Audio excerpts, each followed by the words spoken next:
Bueno, la Argentina que nos sigue sorprendiendo día a día en esa cotidianeidad política que nos sigue sorprendiendo en algunos aspectos, por lo menos a mí. Siempre pensé, lo dije públicamente, editorializamos también sobre eso, que después del fracaso estrepitoso de los gobiernos populistas, kirchneristas, peronistas, después de haber devuelto al país en el año 2023 un país envuelto en llamas, después de haber protagonizado como gobernantes los peores gobiernos de corrupción en la Argentina, después de haber hecho de la corrupción un estilo político, no nos confundamos con que la corrupción sobreviene solamente con el gobierno kirchnerista de Néstor, de Cristina o de Alberto. También hubo gobiernos que no eran kirchneristas, pero sí eran peronistas. Entre el año 1946 y el año 1955, Perón hizo desaparecer 7.000 millones de dólares. Eso le costó la proscripción del peronismo. Hoy serían, no sé, 80.000 millones de dólares. Imagínate para aquella época, ¿no? Claro que de eso no se habla, pero yo te lo estoy contando para que vos lo sepas. O sea, Perón no era un hombre que le escapaba a la tentación a la que han sucumbido muchos gobiernos en la Argentina, entre esos los peronistas. Entonces, nadie hoy, menos el peronismo, menos el kirchnerismo, menos la izquierda, pueden hacerse los desentendidos de la realidad que vivió la Argentina hasta diciembre del año 2023.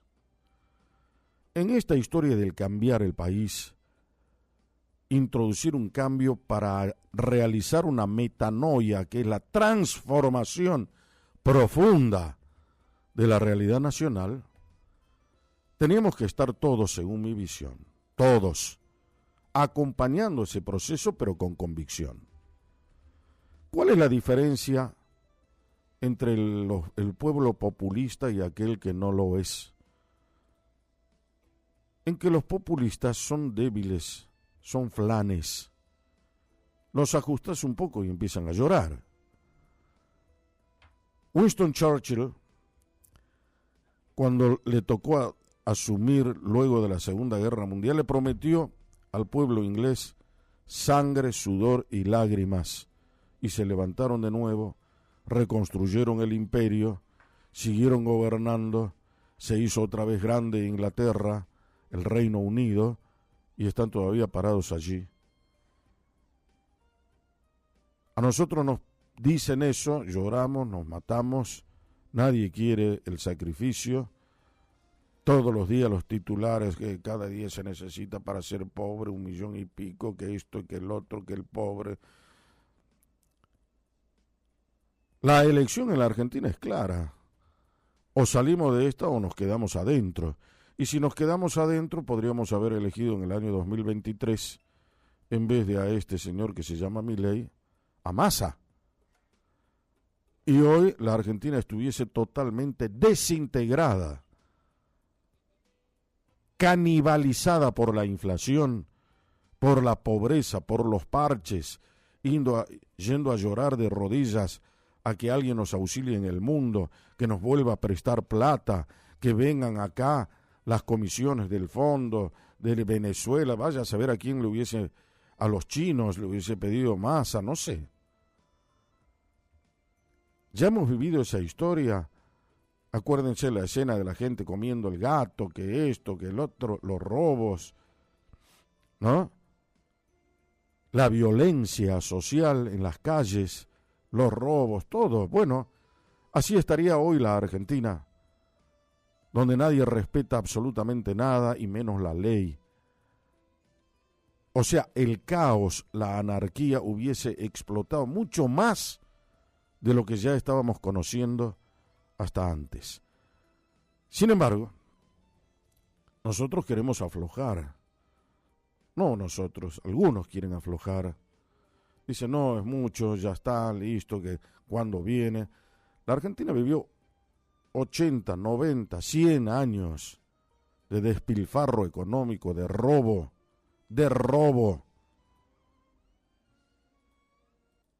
Y todavía sobrevivió porque es un país inmensamente rico. Si no, ya se hubiese muerto la Argentina hace rato. Si hubiese sido otro país. Bueno, estamos acá. Ahora, como la Argentina tiene un sistema federal, hay 23 provincias y Cava. O sea, son 24 jurisdicciones. Milei dijo, hasta acá llegamos, vamos a hacer un nuevo reparto.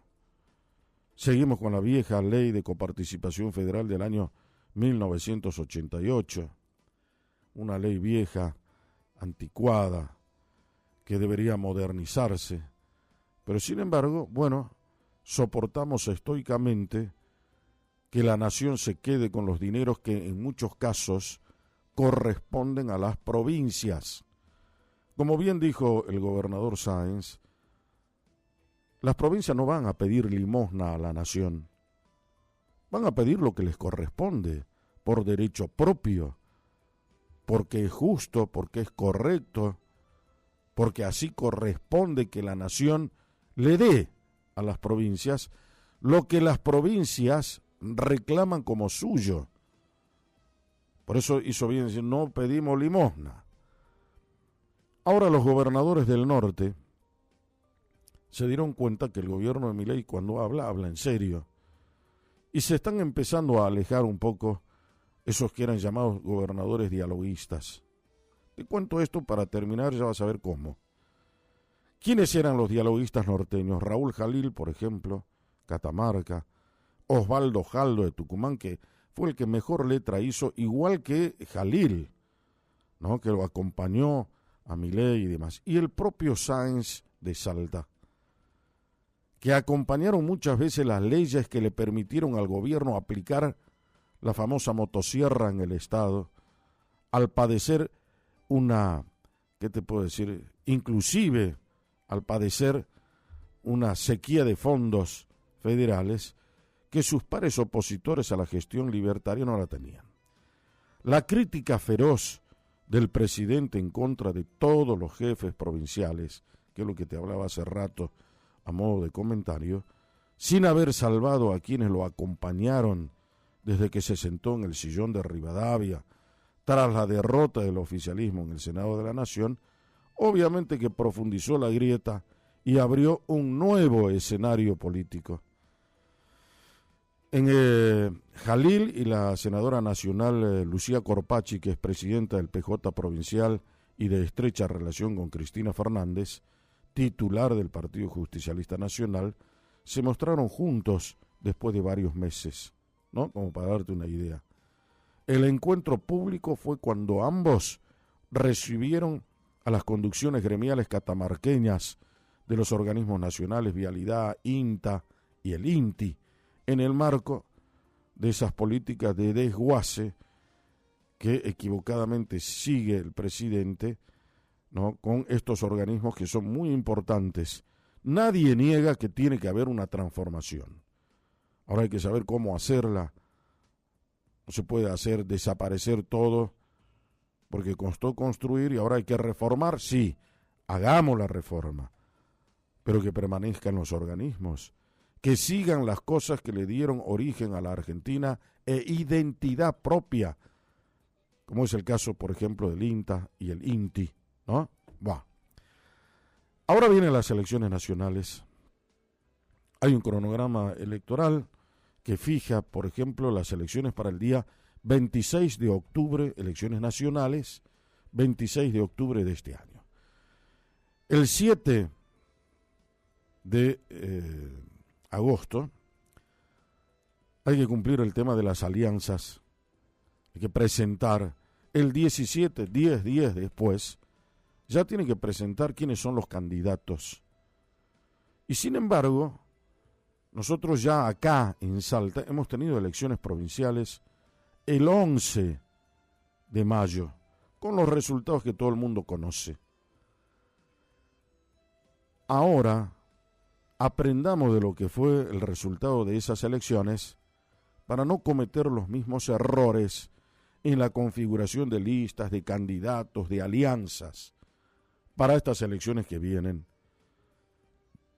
Yo no sé si se dio cuenta los armadores políticos, los estrategas políticos, aquellos que creen que debe subsistir el divorcio entre la gente que es el soberano, el pueblo, y ellos, que son los políticos, que quieren estar por arriba del soberano, y le presentan menúes electorales absurdos, ridículos, solamente confeccionados para satisfacer la demanda electoral de los políticos que los construyeron. Nada más, pero no están hechos a medida del pueblo. Por eso en esta elección se supone que acá, por lo menos en Salta, tiene que haber construcciones que sean creíbles, políticamente hablando. Que no entren en la fantasía del cambalache, que tampoco entren en la melange de decir todos vamos mezclados en una licuadora, como dice el tango cambalache, ¿no? Cada uno mantenga una identidad. Los que estaban antes en contra, ahora no pueden estar todos juntos, porque entonces quiere decir que antes era una pantomima, una puesta en escena, una mise en scène. Dense cuenta que ya no pueden seguir tomando el pelo al electorado. Maduren políticamente, maduren políticamente. Hagan alianzas que sean creíbles, que tengan coherencia política, que tengan ética política, que puedan satisfacer a un electorado, que está ávido de encontrar alguna política que se manifieste como creíble. Si no, vamos a seguir eternizando el gran divorcio entre el pueblo y la política.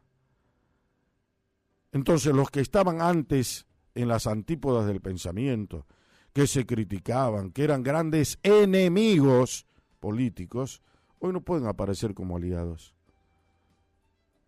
Ah, no, pero la historia es sacarlo a Milei. Bueno, lo saquemos a Milei. ¿Y qué hacen después? ¿Cómo se van a repartir el poder? ¿Cómo va a ser la cuota parte de cada uno? Ahí vendrá otra vez la hecatombe en la Argentina y todo se reducirá a la famosa institucionalidad, entre comillas, como justificativo para hacer lo que nunca debieron hacer. No traicionen ideas, muéstrense auténticos.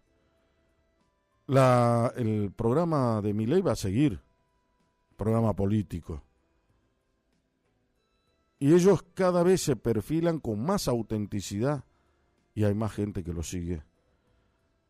Entonces, ustedes tienen que tener primero una renovación auténtica. Miren la cara de la renovación que encaró el justicialismo, entre donde todos se quieren meter ahora. Máximo Kirchner sin ningún mérito político. Massa, endeudador, macaneador, increíble en la política argentina. El otro, Kicillof, una persona que es absolutamente inconfiable. Vamos a tener que pagar una fortuna solamente por su mala praxis política. Hay que ver cómo deja la gobernación de la provincia de Buenos Aires, qué grado de corrupción hay ahí adentro. Si eso ha hecho en Nación, que ahora, no sé, por un azar del destino glorioso, le concedieron más tiempo a la Argentina después del fallo de Loreta Preschka para que vaya y deposite el 51% de las acciones. Sin embargo, ahora el Tribunal de Segunda Instancia neoyorquino le dijo no, vamos a detener esto por un tiempo. Nadie sabe cuánto será el tiempo. En ese tiempo la Argentina tiene que lograr solucionar el problema que le ocasionó Cristina Fernández y Kicillof. donde vas a tener que pagar vos de tu bolsillo, vía impuestos, vía lo que sea, 17.500 millones de dólares. Para que veamos lo que nos cuestan los muchachos, ¿no? Sin sumarle a eso la corrupción. De hecho, Cristina tiene que depositar en pocos días más 500 millones de dólares. Ella y los 8 secuaces que están presos. Y si no, le va a empezar a rematar los bienes. Ojalá que eso llegue para que se verifique que en esta instancia todos somos iguales ante la ley. Pero volviendo al tema de la conversación principal, hagamos que la política sea creíble. Respetemos al electorado. No creamos que somos más vivos porque no lo son. Esos gobiernos han transformado esas estrategias políticas, han transformado a la democracia ya no en un sistema de mayorías, es un sistema de minorías, donde ninguno tiene la representación de las mayorías. Ganan con el 30, con el 28, con el 35. ¿Quieren decirme entonces qué representación genuina, legítima tienen? Tienen que pensar en eso. Mañana hay una revuelta, se los llevan puestos. ¿Por qué? Porque no tienen legitimidad. Para que esa legitimidad retorne, para que la gente vaya a votar y no presentemos esos escuálidos números donde van el 50%, el 51% a votar y la gente vaya masivamente a las urnas, preséntenle un menú electoral decente, creíble, coherente. Están frente a un atribulado electorado que ya no les cree más nada. Y eso es peligroso, porque la política sigue siendo, hasta el día de hoy, enemiga del pueblo y no el instrumento confiable con el que se puede cambiar los destinos.